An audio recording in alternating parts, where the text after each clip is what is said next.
അൽഹംദുലില്ല, അങ്ങനെ എന്റെ രണ്ടാമത്തെ ഷിപ്മെന്റ് ഇന്ന് ബഹ്റൈനിൽ എത്തിയിട്ടുണ്ട് കേട്ടോ. അതാണ് നിങ്ങൾ ഈ കാണുന്നത്.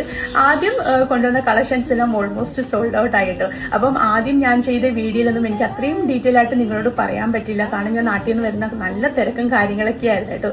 അപ്പൊ ഞാൻ കരുതി ഞാൻ നെക്സ്റ്റ് ഷിപ്മെന്റിൽ എന്തായാലും നിങ്ങളോട് ഡീറ്റെയിൽ ആയിട്ട് പറയാന്ന് കരുതി. എനിക്കാണെങ്കിലുണ്ട് ഈ ഡ്രസ് കളക്ഷൻസ് എന്ന് പറഞ്ഞാൽ ഭയങ്കര ക്രേസുള്ള ഒരാളാണ് കേട്ടോ, നല്ല ഇഷ്ടമാണ്. അപ്പൊ ഞാൻ ഇവിടെ പുറത്തു പോകുമ്പോഴും ഞാനിടുന്ന വീഡിയോസിലും ഒക്കെ ആളുകൾ ചോദിക്കാറുണ്ട് ഔട്ട്ഫിറ്റുകൾ എവിടുന്നാണെന്ന്. അങ്ങനെ ഇത് കുറെ ചോദ്യങ്ങളായപ്പോൾ ഞാൻ കരുതി എന്തുകൊണ്ട് ഈ ഒരു കളക്ഷൻസ് നിങ്ങളിലേക്ക് എത്തിച്ചൂടാ എന്ന് എനിക്കൊരു ഐഡിയ വന്നു കേട്ടോ. അങ്ങനെ ഇത്തവണ ഞാൻ നാട്ടിൽ പോയപ്പം ഞാൻ സ്വന്തമായിട്ട് പർച്ചേസ് ചെയ്ത കളക്ഷൻസ് ആണ് ഇതിലുള്ളത് കേട്ടോ. ഞാനൊരു പ്രൊഡക്റ്റ് നിങ്ങളിലേക്ക് എത്തിക്കുമ്പം അതിന്റെ റെസ്പോൺസിബിലിറ്റി എനിക്ക് മാത്രമുള്ളതാണ്. അത് വാഷ് ചെയ്യുമ്പോൾ അതിന്റെ കളർ പോകാൻ പാടില്ല, അതുപോലെ മെറ്റീരിയൽസ് നോക്കണം, അങ്ങനെ കുറെ കാര്യങ്ങളില്ലേ. അങ്ങനെ നല്ല ഗുഡ് മെറ്റീരിയൽസിൽ കുറെ നല്ല കളക്ഷൻസ് ആണ് നമ്മുടെ ഈ ഒരു ഇതിലുള്ളത് കേട്ടോ. അപ്പം അത് നിങ്ങൾക്ക് വരും വീഡിയോയിൽ കാണാം. അതുപോലെ അഫോർഡബിൾ പ്രൈസും ആണ്. ബഹ്റൈനിൽ എല്ലായിടത്തും ഫ്രീ ഡെലിവറി ആണ്. ഇപ്പം ബഹ്റൈനിൽ മാത്രമേ കേട്ടോ. നാട്ടിൽ കുറച്ച് കളക്ഷൻസ് ഉണ്ട്, പക്ഷെ വളരെ കുറവാണ്. ഇൻഷാ അല്ലാ അത് വരും.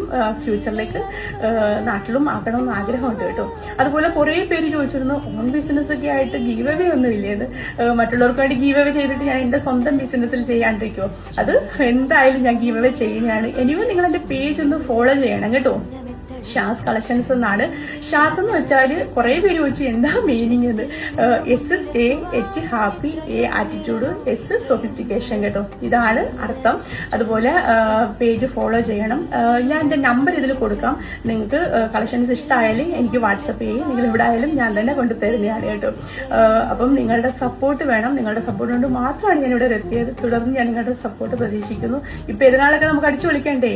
എല്ലാവർക്കും ഒരിക്കൽ കൂടി റമളാൻ കരീം.